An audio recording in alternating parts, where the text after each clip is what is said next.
Hello, welcome to August. The dahlias in the garden are really starting to steal the show, rising up and looking magnificent. But everywhere else, the garden really is starting to look a bit tired. Even the weeds look a bit exhausted. We're doing a bit of everything this month. There is a lot to do. We're clearing crops for new autumnal crops. We're deadheading, we're weeding, catching up on all those weeds I keep telling you about. And we're cutting flowers for both buckets and to harvest to dry and for seeds. And we're staking and we're feeding. And of course, cutting flowers for your buckets. So this month in your buckets, we've got lots of lovely, interesting textures because we're now getting seed pods, wispy grasses, and then all the annuals, and of course the dahlias. So there's lots of texture and interest, and Cissy is going to be working with these and talking about how she chooses combinations.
Hi and welcome to the August month of your Year of Flowers tutorials, and we are now really sort of into that nice deep hot part of summer when the dahlias are just pumping it out and there's all these beautiful other flowers coming in and loads of texture.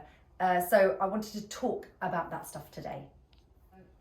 So for today I decided to do a bowl arrangement, so using the bowl and the Kensen and the chicken wire approach that we've used before. But my focus for today is really on sort of palette, I think, and thinking about how when there's so much to choose from in the garden, how do you choose what colours and textures go together? And especially when, you know, it's time of year, you get to work with the dahlias, which, let's be honest, are just all about colour and texture. Look at that. So, how do I decide where I'm going to go with my colour palette? I mean, I've got everything, you know, we've cut so many different colours all the way through from like pinks and oranges, and then we've got this incredible sort of chartreuse colours coming through in the dahlias. How do you sort of work out which colours you're going to put together? Well, I tend to let the flower themselves lead. And in this instance, I think I might let this one be my palette chooser today. And what I love about this one is just kind of, and even on the back, you know, just like the fiery tones through the leaf. And so if you look at this flower, it runs from very yellow in the tips, right in the heart of the flower, through to this incredible, you know, dark red right there in the heart. And then it kind of has these slightly corally orangey tones, and, you know, you can also sort of pair it up, pull that sort of very yellow out of the edge. And it's just really fun to then sort of actually take the colour palette from the flower itself. And then the other beautiful thing about this time of year is all the grasses and the seed heads and all these things that are coming into harvest, like this beautiful Atriplex, which we've had in the plots for ages, and I think at this point is when it really starts to peak, and it's got really full seed heads and it feels really sturdy, and again it's just got those beautiful tones that you get through these flowers. So I'm going to do a bowl arrangement, incorporating a sort of that palette where I'm just going to run the colours through, and we're going to have loads of movement in the bowl today. So let's get started. So I think I'm going to start with the Atriplex to kind of create that sort of opening bowl shape to extend the opening of this bowl itself. So I quite like this one because it's much narrower in form than this very sort of bulky number. So I'm going to let that kind of be one side of the shape.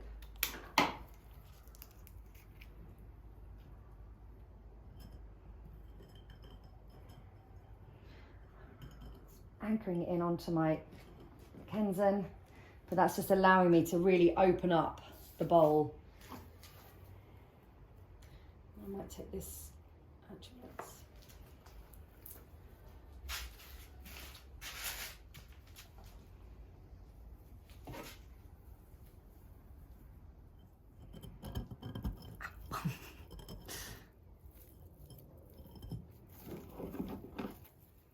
So I'm just cutting the Atriplex down into sort of smaller sections because it was so dominant, and I'll use that just to create the kind of initial structure within the bowl.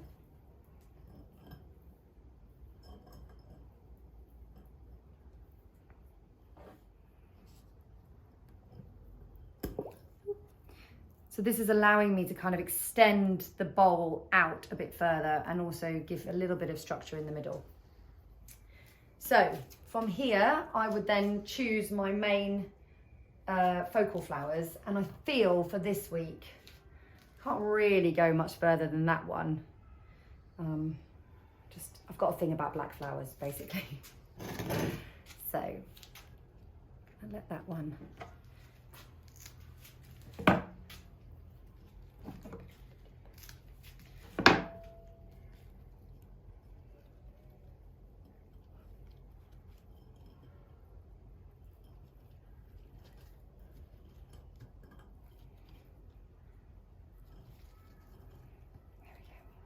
Oops.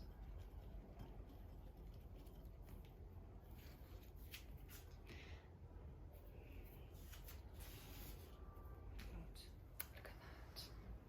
Too glorious. I might even tuck that one out.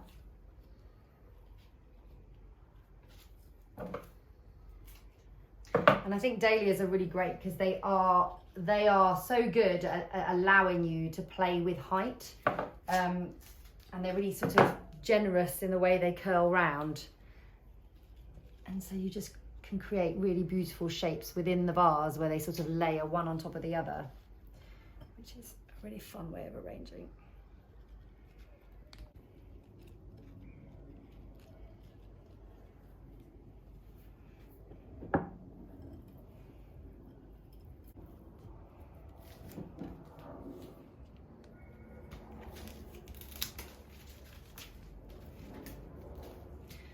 Like how sunflowers, when they grow, they sort of want to come up and wave at you. So I feel like that's sort of what it should do in the bowl as well. So I'm going to have him kind of creeping over the back of that central one, getting him to wave hello.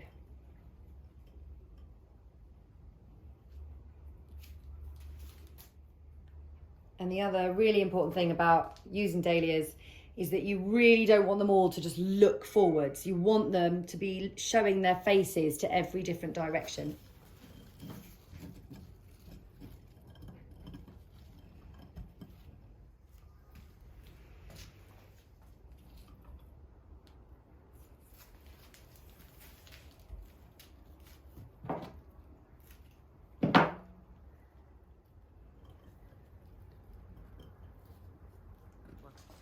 Well, my initial instinct is not to pair this coral one with this very chartreuse one. But if you actually peer closer into the bowl, you can see there, it has got just tiny tones of that colour in it, which I think make them good bedfellows. See that?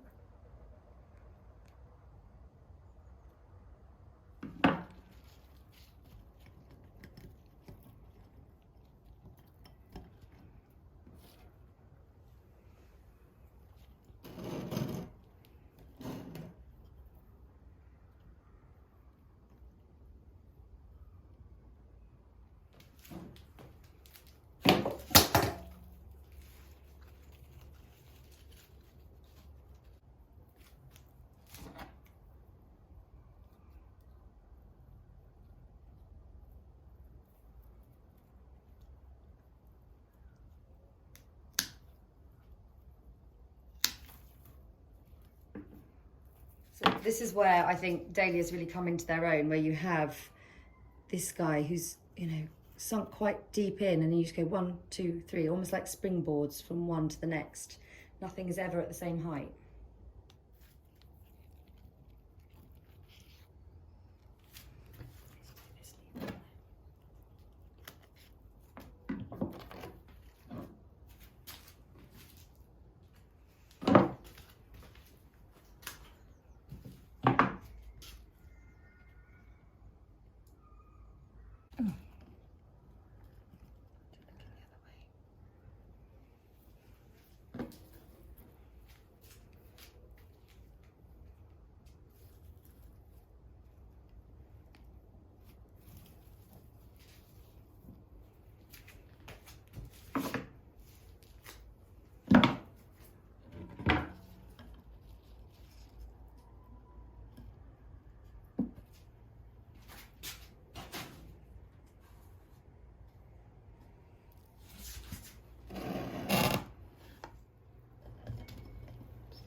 And you really can spend hours and hours and hours just tweaking your positioning of flowers.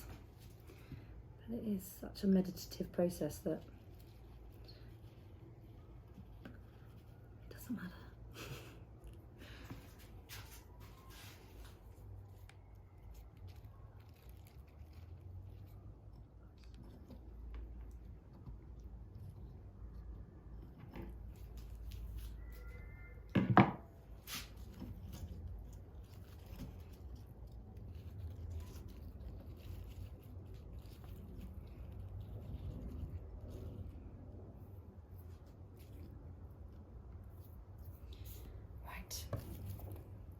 So now I'm just going to go in with a few sort of filler flowers and the dancers, as I call them, just to sort of fill in any gaps around the form. And I quite want to draw the eye out this way a little bit.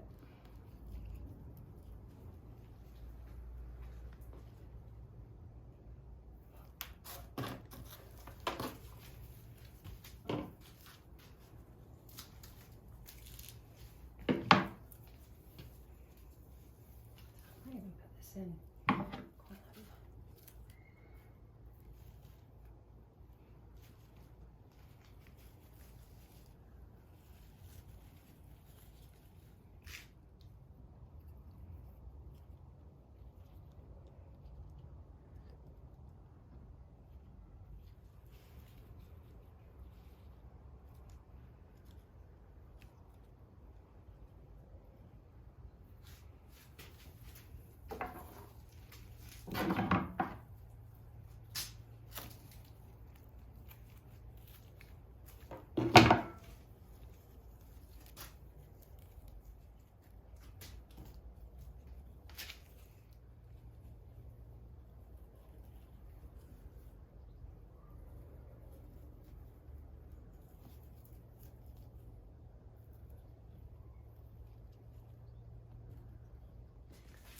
And then sort of once everything's in and it's in its shape, this is where I just love these guys. These guys I feel like are just my bridging flowers between the sort of the tones. It just marries all the colours together, and they're just like the coreopsis, they just dance in the bowl.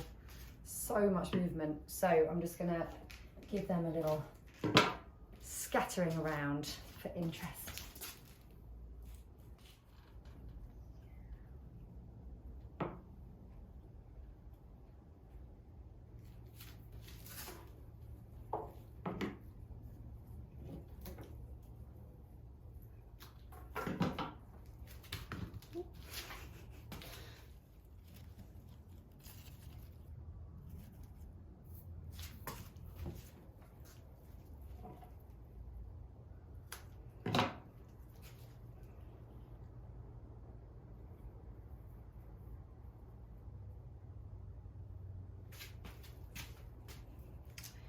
So this guy is so dense, he's such a dominant flower that I sort of feel like I want to kind of almost break him up by having a flower that will sort of hang over his face, as it were, just so that he isn't just this solid, dark mass at the front of the arrangement, if that makes sense.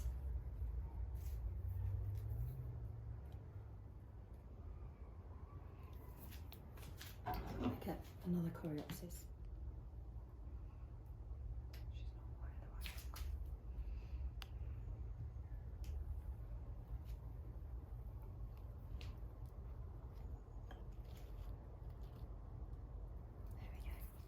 So that just breaks the line of this flower up, I feel, with her just dancing gently in front, but not obscuring how beautiful it is as a flower.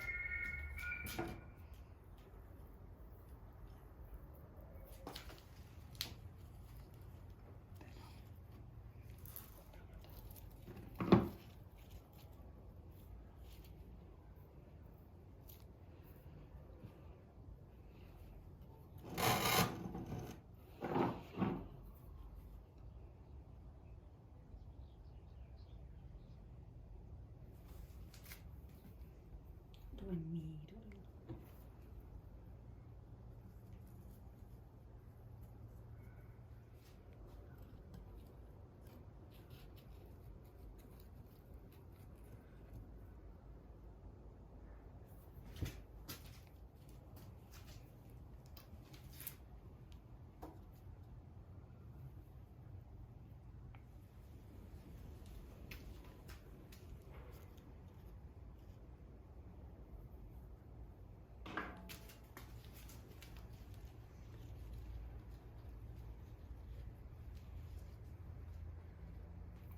Right, and then my final piece, I'm going to kind of almost jar it a little bit, because everything is very sort of, as I showed you, fitting in with the palette of that original flower, the real oranges, the reds and the yellows, but it had no pink in. And I like to just be a little bit awkward. So I'm going to throw, because who wouldn't want to throw this beautiful cosmos in, but I'm going to throw that in just to somehow make it imperfect, which to me then makes it more perfect. So I'm just going to find, I think I might actually have her, where do I want her? I either want her dancing, I want her down here actually.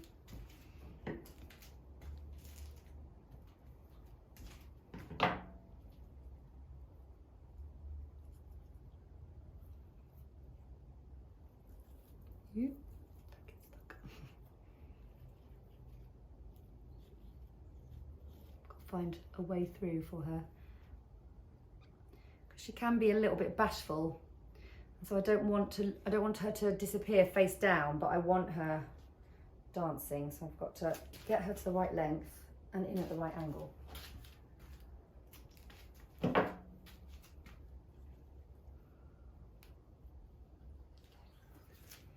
she's quite proud at the front.